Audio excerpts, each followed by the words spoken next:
This question is actually for Matthew, Lewis, and Bonnie. As the series has progressed, your characters have grown. How do you feel about that? And the fact that, I mean, with you, Matthew, your character is going to be huge in the last movie.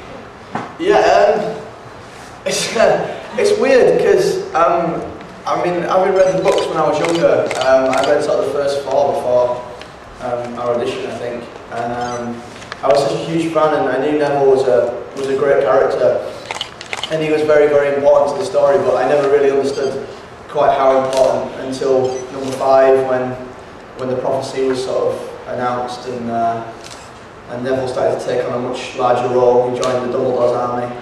But again, you know, even then, I had no idea what was to come. I spoke to J.K. Rowling at the Harry Potter 5 premiere before Deathly Hallows was released, and she said that she had some good stuff for Neville, and I was like, don't tell me anything, I don't want to know, I want to read it. She's like, okay, I won't say anything, but it's coming. And I was reading the book and I was like, is she lying to me, where is it? And I get to the end, and then that happens. And we've just shot all that the last few months, and it's just been unbelievable. You know, to be able to play a character that's almost different every year. You know, he comes back and he's grown up that little bit more, and he's evolved a little bit more, and he's got this courage that's constantly just getting better and better. And then it comes to the close in a really wonderful way. His story arc just completes so nicely, and so that's been a real honour to play that character that I think a lot of people can relate to, because he is the underdog. He's not the most perfect guy in the world, but he pulls through when it counts. So that's kind of cool. Yeah, I like that. Yeah, it's been incredibly kind of. Probably never, if someone would have told me that, you know, in the first film what would happen.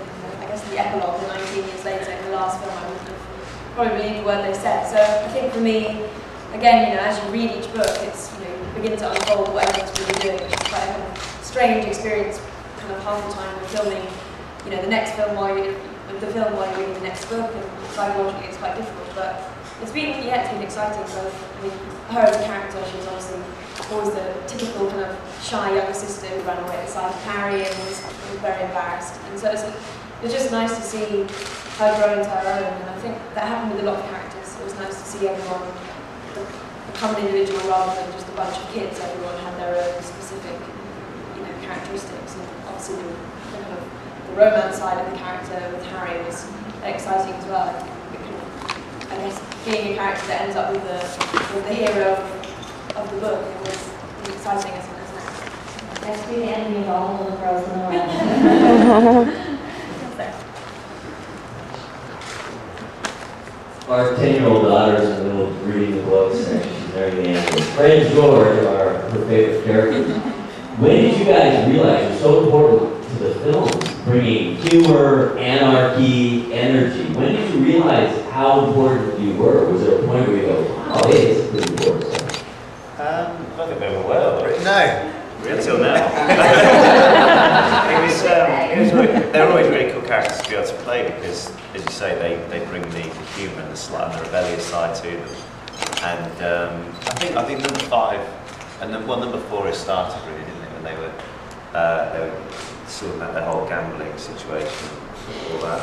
And they didn't have an addiction. But like just doing that, it was very. We were able to just run with it our own way. And Mike Newell said to us, "Do you know how to be a bookmaker?" And so he gave us all the tips on how to do this, that, and the other. And with our own sense of humour, I suppose, we kind of twisted it slightly. Reading the books is very important about getting Fred and George.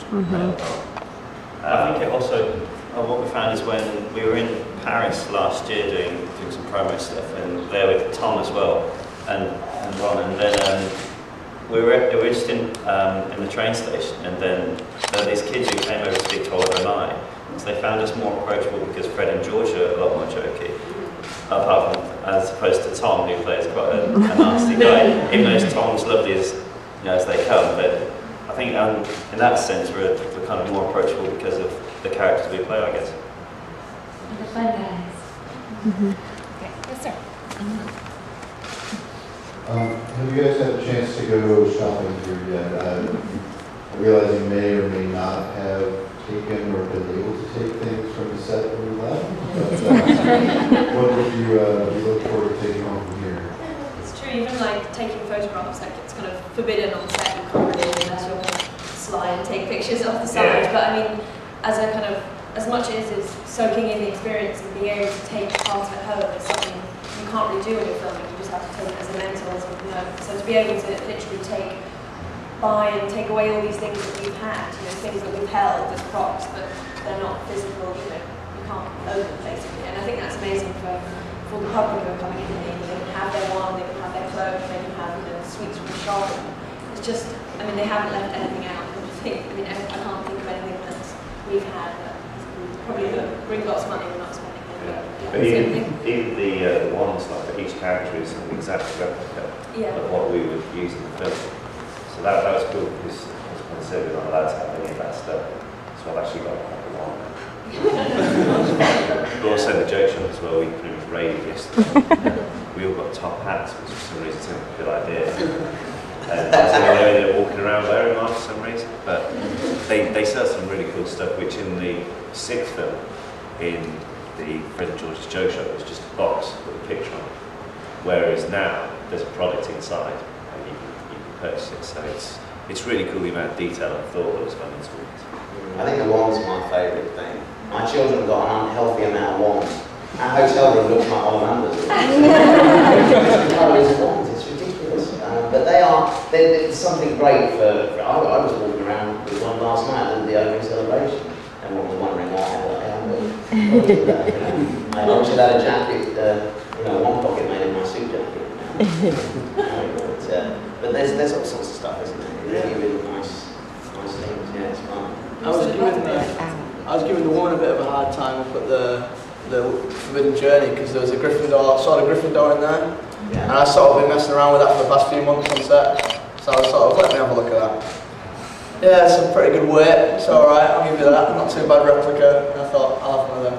So they're pretty good. No, I like that. I've had a lot to do with the sword. I think it's really quite a good replica. Yeah, it's really impressive. They got it absolutely spot on. So that kind of thing. I'm probably going to have one of them. I'll just tell everyone it's from the film. I think what's quite cool is at the Owlery you can send a letter from Hogsmeade and it goes through with a stamp from Hogsmeade. You can send it to anywhere in the world. So we did that the other day to a few of our friends. So I think that'd be, and I kind of looked at it, okay, that'll be a double take, won't it? Is it delivered by an owl though? Because obviously it's going to be delivered.